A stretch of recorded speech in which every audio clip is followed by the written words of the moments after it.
You know, we are your election headquarters, and in the build-up to election 2024 in December, there are some issues that have come to light. The NDC have raised red flags on the integrity of the voters' register with a call for an external audit. We engaged some of the other parties. This week, we've already spoken to representatives of the two major political parties, that is the NDC and the NPP. And so we want to hear from the other parties. They don't want to be called minority parties, but the other parties. And on Zoom with me this morning is Michael Abusakara Foster, and he's co-convener for the Alliance for Movements for Change. We also have Remy Edmondson, the General Secretary of the Progressive People's Party. We want to pick their minds on how all of this sits with them. Let me start with Remy Edmondson, that's the General Secretary of the Progressive People's Party. Remy, good morning and welcome to the AM show. Good morning, sweetie. Great. So I'm sure you've been following the issues. The NDC's raised some concerns about the integrity and credibility of the provisional voters register. And as we speak, they've made some demands. I mean, they are meeting the Electoral Commission on 6th of September in a few days. But what do you make of the entire situation and the issues raised, especially concerning the voter register?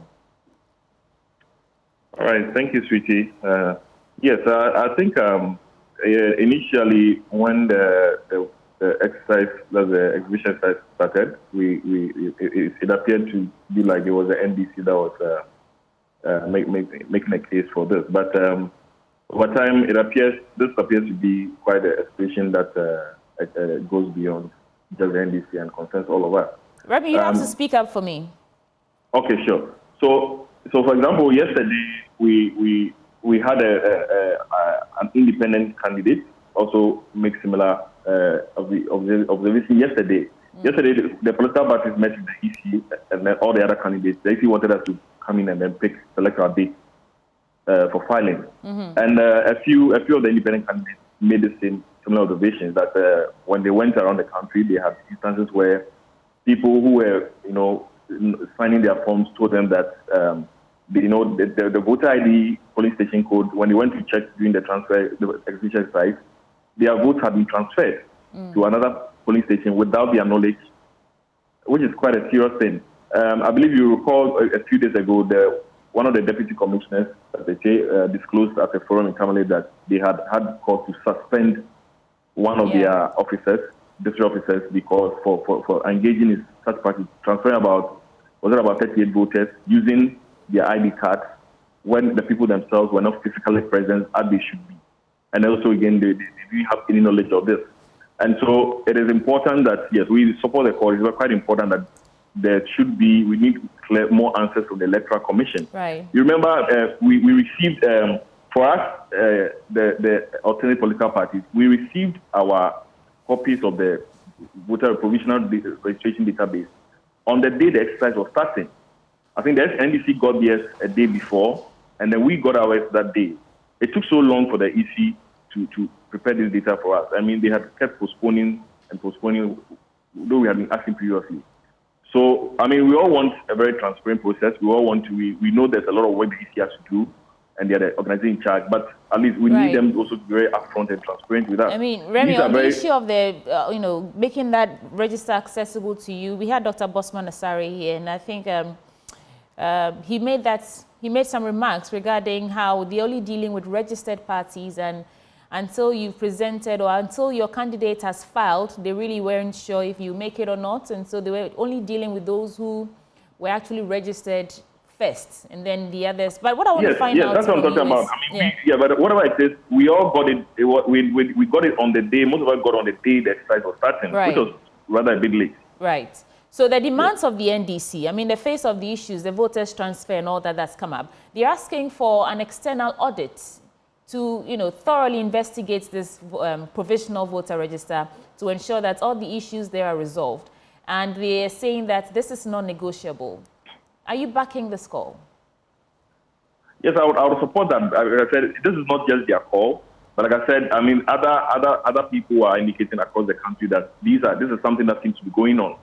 And then it's quite a serious thing, because if indeed voters have been transferred out of their polling stations without their knowledge, and it's taking place in several places across the country, then it's a recipe for chaos on election day. Because imagine people who are going to go knowing that this is where I registered, and then they go and then their votes are not there. It's going to create all manner of confusion, and we don't want that. This election is quite critical. There's so much tension already, and so we need an electoral commission to really, be upfront with us and let us know what really the issues are, if there are any, and then how we are all stakeholders. Okay, we want to support them in their work, but we also want them to see us as also stakeholders. Let's see what the issues are and let's work together. Because if these allegations are true, then we need to fix them before we go into the election. In what form should this audit take? I mean, the deputy chair specifically said that the reason for exhibiting the voter register is so that these issues can come up and then they fix it. So, I mean, for whatever it's worth, it's the first step in the right direction that we've identified these issues. And this audit that the call for this forensic audit that you're backing, and then there was also the issue of re-exhibition of the voter register after the issues have been resolved. In what form are you hoping or are you demanding that this audit take, this forensic audit? Well, now that the exhibition has closed, the issue will now have to compile the final register for us. And so the very first step is at least we know they are going to take on board all the complaints that came up and then work on them. So let's see how as quickly as possible we urge the agency to make this available as quickly as possible, so that political parties will have enough time to again go through them, and then if there are any issues, we can engage them again and work together to have them resolved ahead of the election. That should at least be the first step. Let's have the final register compiled, and let's see if the corrections, if the mistakes that have been identified have been worked on, and then we can take that from there.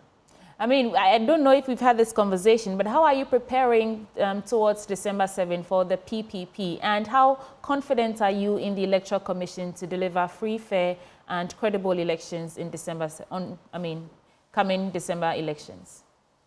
So, like I said yesterday, we were at the EC offices. We've selected our date to file our nomination for presidential candidate. We're just finalizing that aspect. And then we're going to... hopefully by next week we should have our press conference to launch our candidates.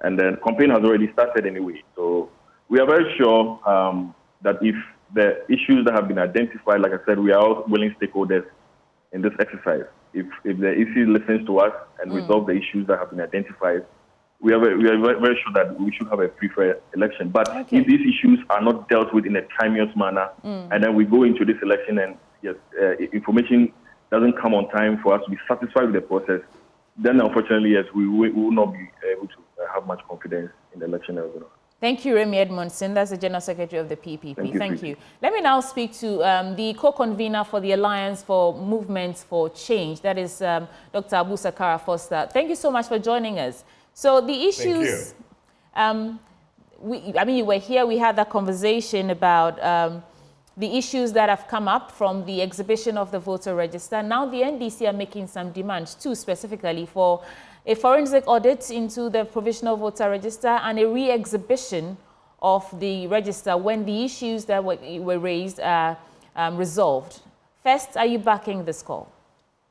Well, I think the first thing is that we have to know why those demands are being made and if the substantive issues are still relevant and are relevant to all of us.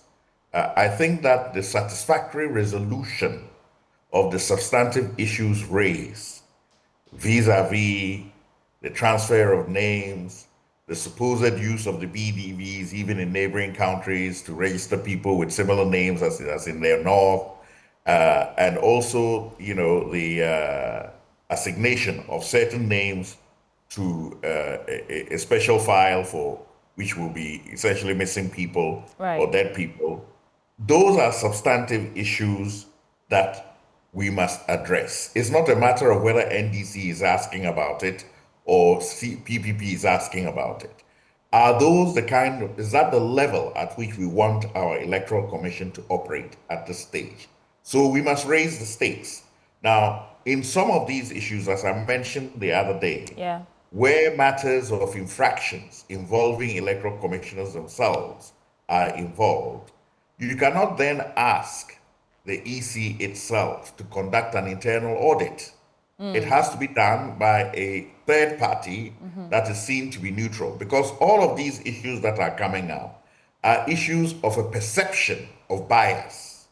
Now, if we want to remove that perception of bias altogether and ensure that it does not lead to anything untoward during the election process, we must take advantage now and do it so that we go to the field with everybody being satisfied that the electoral register is totally free of any loaded bias against one party or for one party.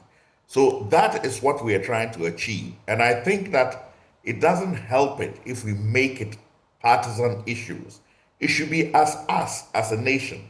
Right. At what level do we want our EC to operate at, of transparency, of perceived fairness? And if necessary, because the internal independent institutions are compromised, we can bring in an external institution just for this time. Are you saying, Doc, that you believe the EC is compromised? No, what I'm saying basically is that the mechanism of staffing the CC and appointing the EC is one in which the executive has overwhelming advantage. And that leads to perception that they're not independent referees or are not operating at the level of independence that they should be operating. Now, we have constitutional mechanisms of correcting this, but that will be after the election. In the interim, we can put in some procedural measures where we invite independent auditors to come and audit the electoral register with specific reference to all these instances that have been cited and any wells that they may discover. And then we are all satisfied and we go to the election. I think this is basically something that is an investment for the peace of Ghana and for all of us, and also to enhance the credibility in our EC. Supposing that we have this external audit and they don't find anything significant, it only goes to enhance the credibility of the EC. Right. Supposing we do find significant issues, but they are not perceived to be issues of deliberate malfeasance, it also goes to enhance their credibility. So we are trying to enhance the credibility of our institution and its performance to satisfy all the stakeholders. And it shouldn't be seen as a call against the EC or a call by this particular person. We are all stakeholders and we are all going to participate in this election. And we do not want, in the midst of the election, to have incidences that may spark, an occasion which we will all regret. So let's get rid of that now. If that forensic audit is conducted independently of the Electoral Commission and all the other parties that may influence it, then that would be satisfactory for the Alliance for Revolutionary Change. I think that would be in order.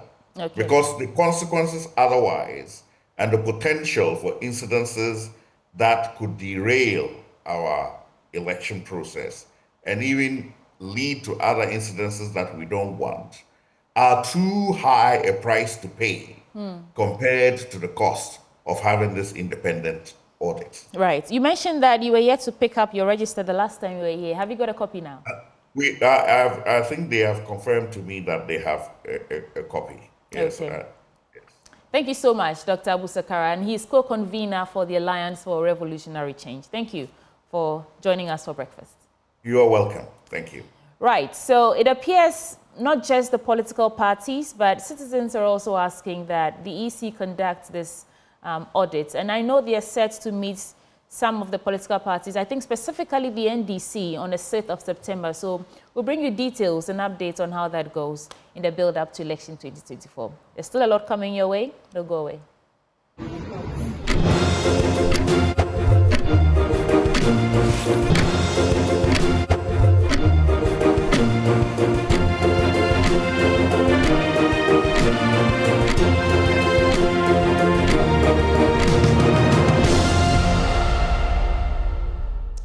In In a spirit of fairness, still on the subject matter, you know, we heard from the NPP and the NDC. This morning, we just heard from the PPP and the Alliance for Revolutionary Change. We also want to quickly pick the thoughts of the CPP. We have on phone this morning Kwame Nkrumah, that's the General Secretary of the Independent Commission of the CPP. And we want to hear from them as well because this concerns all of us. So thank you so much, Mr. Bosio, for joining us for this brief conversation.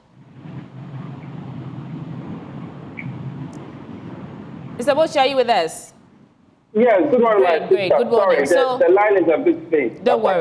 Don't worry. We'll make do with what we have. So I just want to find out from you how the issue of the exhibition or the issues that came up from the exhibition of the Provisional Voters Register sits with you, and if you are also adding your voice to the call for a forensic audit, an independent forensic audit, and a re-exhibition of the Voters Register.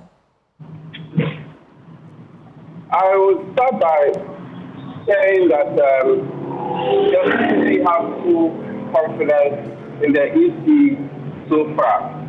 And we know that some concerns have been raised. We don't feel there's malice intended by the EC. All the same, we cannot, as a CPP, impose our confidence in the EC on the NDC. Therefore, if the NDC is calling for an audit of the voters register as what will put their hearts and minds at peace, we find no problem with it, and we believe for the sake of peace, for the sake of a peaceful election, it's fine. But the CPP so far, we feel that we are okay. Matters can be resolved without this external independent audit. But once again, for the sake of the NDC, we think it should be allowed. Right. Are you saying that you understand, like Dr. Bosman Asare said, that this was an honest mistake and does not need any, it's not really a big issue that the NDC should be calling for an external forensic audit for, because you have confidence in the EC's ability to deliver credible, free and fair elections? Is that what you're saying? Yes. We still maintain our confidence in the EC. We believe it's an honest mistake, but then it is also we wouldn't want to belittle the issue in any way. That is why I said at the beginning, I don't think any malice was intended. These things happen, and we feel that indeed it was an honest mistake. But as much as it was a mistake and no malice was intended, still the NDC should be heard on their concerns. If do you have a copy of them have the confidence that the CPP has in the EC? Do you have a copy of the Provisional Voters Register? Yes, please, we do. Did you find any issues, any discrepancies, any reports of voter transfer anywhere? Did you get any? Did you pick up on any issues of that sort? Yes, we picked up on a few. And our IPAC members are addressing it with the EC. But we see these as genuine mistakes and not anything that the EC may be trying to do in order to rig the elections for one party or the other. Kwame Nkrumah, thank you. That's the Secretary of the Independent Committee of the CPP. Thank you for... But before you go, when are you going to give us your manifesto? When are you launching or releasing your manifesto? As soon as we are done with our flag bearership elections. We are actually having our flag bearer elections this morning. Okay. So I'm sure by close of day today, you will know who CPP flag bearer is. And immediately after that, we'll set the date for our manifesto launch. Who are those standing for to be elected? We have Nana Frimpoma Sapon Kumakuma and Yao Anoche Frimpong. All right. I wish you the very best, and we're looking forward to that manifesto when you are done with your elections. Thank you very much, sir. All right, thank you. You too. So that's the Kwame Nkrumah, the Secretary of the Independence Committee of the CPP, and they say the really have no concerns, and they think it was an honest mistake that those voters were transferred without their knowledge, and that but the NDC should be heard on their concerns, but they are okay, they're confident in the EC. In a bit, we'll bring you that conversation that we told you about with the Dr. Prince Hamid Ama, that significant figure in Ghana's political landscape. We'll bring you that conversation in a bit. Stay with us.